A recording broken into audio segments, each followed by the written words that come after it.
Barbanta, chapitre 2.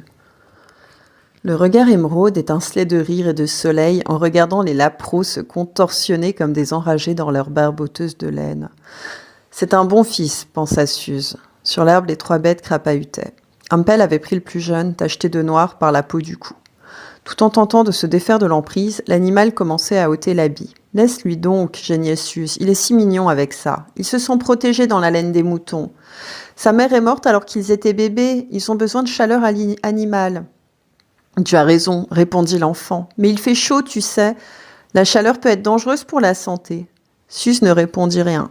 Son fils avait raison. La chaleur pouvait être dangereuse, tout comme l'amour, étouffant. « Tu aimes que je t'aime ?» Elle le regardait dans les yeux, inquiète, tordant une de ses mèches de cheveux roux.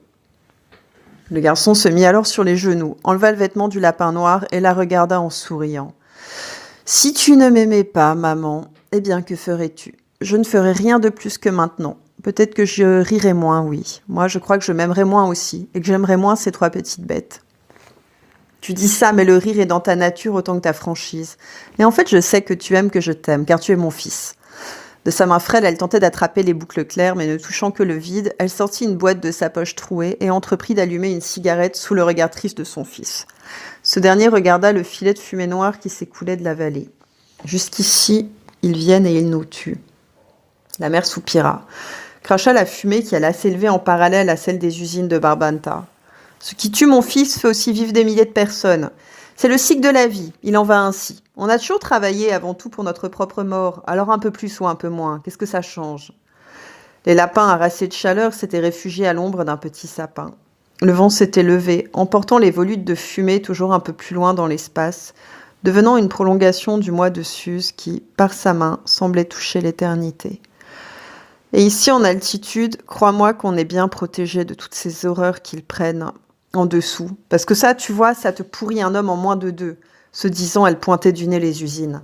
J'en ai vu des robustes partir à la ville. 10 ans plus tard, ils revenaient les pieds devant. Après le virage au-dessus du col Chiron. Tu connais bien le cimetière de Tourbe. Je peux te dire que ces jeunes-là n'avaient jamais fumé de leur vie. Nadjo fumait et il n'a pas vécu 5 ans en bas. Allons donc. Nadjo n'avait jamais été très regardant de sa santé. Que ce soit ici ou là-bas. Et puis les poumons des gens d'ici sont trop purs. On est moins résistants. En dessous, ils en mangent du produit, depuis qu'ils sont dans le ventre de leur mère.